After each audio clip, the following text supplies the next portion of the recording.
जय श्री कृष्णा। राधे राधे जी। नमस्कार दोस्तों, आप सबका आपके अपने सुनीता भक्ति चैनल में हार्दिक स्वागत है। भगवान श्री हरि की कृपा आप और आपके समस्त परिवार पर बनी रहे। तो आइए दोस्तों, आगे की कथा को प्रारंभ करते हैं, जो पौष मास के कथा महात्म्य पर आधारित है, जिसमें भगवान श्री कृष्ण की अनेक लीलाओं का वर्णन किया गया है। तो आइए आगे की कथा का श्रवण करें। सारी कथाएं सुनने के बाद जब राजा परीक्षित ने अपने कुल के देवता और 16 कलाओं से परिपूर्ण भगवान श्री कृष्ण के पावन चरित्र को सुनाने की सुखदेव जी से जब प्रार्थना की, तो इस पर सुखदेव जी ने श्री कृष्ण के रूप में भगवान विष्णु के अवतार लेने की कथा को सुनाया। सुखदेव जी ने कहा कि पृथ्वी जब अनेक राक्षसों से अत्याचारों से दुखी हो गई थी, तो ब्रह्मा जी के पास गई। फिर ब्रह्मा जी उसे शिव जी के पास ले गए। शिव उस समय भगवान विष्णु के ध्यान में रत थे। ब्रह्मा और पृथ्वी भगवान का स्मरण करने लगी थी। स्मरण करते समय जब सुने जाते हुए भगवान के वचन पृथ्वी को बताते हुए ब्रह्मा जी ने कहा कि वसुदेव की पत्नी देवकी के गर्भ से विष्णु शीघ्र ही श्री कृष्ण के रूप में अवतार लेंगे।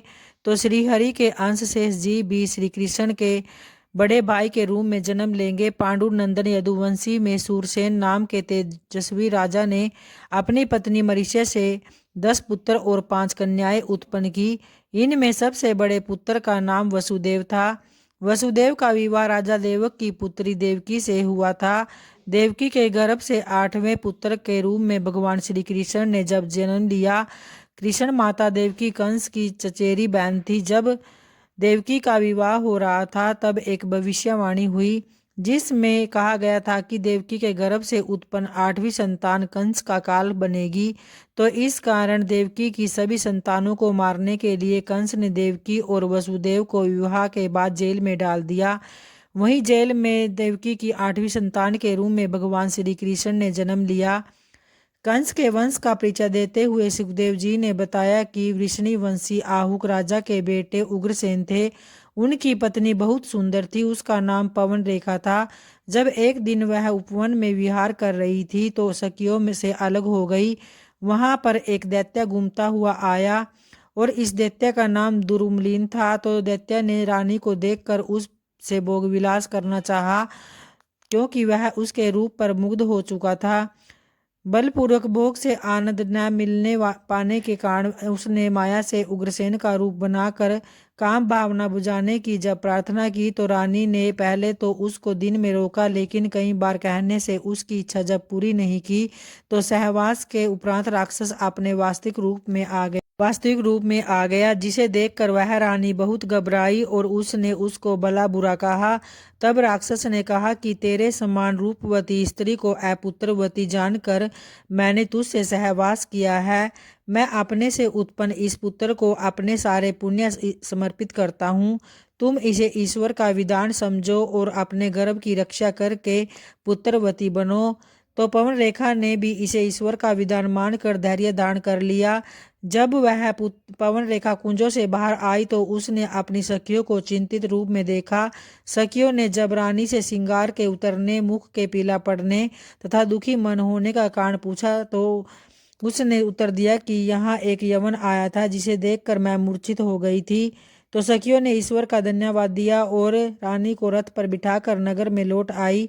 समय आने पर रानी ने पुत्र को उत्पन्न किया। ब्राह्मणों ने उस बालक की कुंडली देखकर उसकी आताई लोकपीड़क तथा पिता के राज्य को हथियाने वाला बताया। ब्राह्मणों ने यह भी कहा कि इसके अत्याचारों से धरती कांप जाएगी और भगवान विष्णु को उसका वध करने के लिए अवतार लेना पड़ेगा। धर्मात्मा उग्रसेन ने ईश्वर का विधान मानकर बालक का पालन पोषण किया। बालक का नाम कंस रखा गया और वह प्रारंभ से ही उग्र और उद्यत होता गया।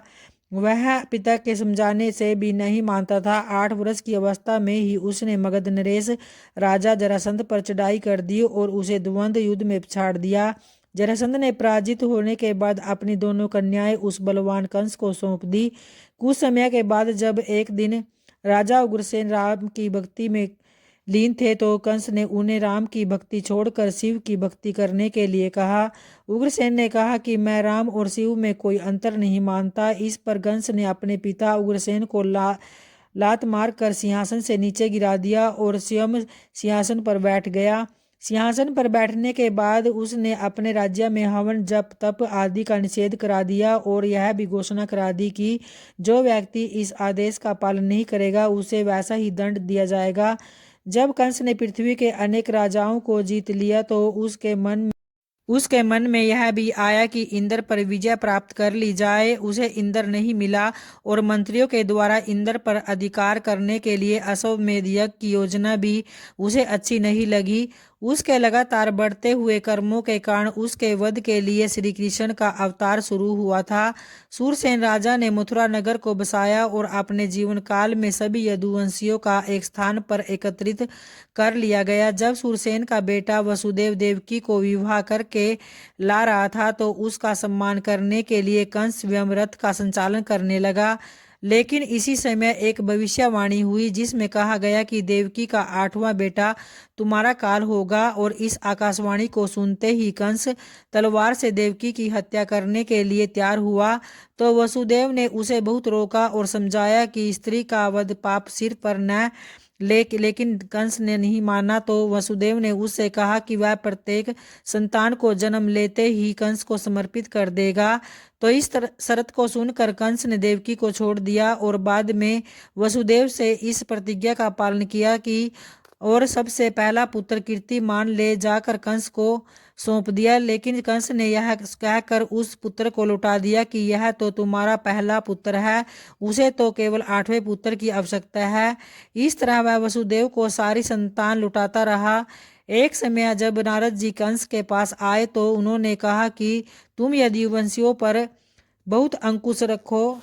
तो यह सुनकर कंस ने अन्य यदुवंशियों को तो पीड़ा देना शुरू कर दी और वसुदेव तथा देवकी को जेल में डाल दिया।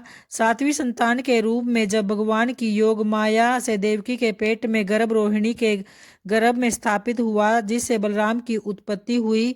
जब देवकी के यहाँ 8वीं संतान के रूप में भगवान श्री कृष्ण ने अवतार लिया तो कारागार के ताले अपने आप खुल गए और सभी पहरेदार गहरी नींद में सो गए।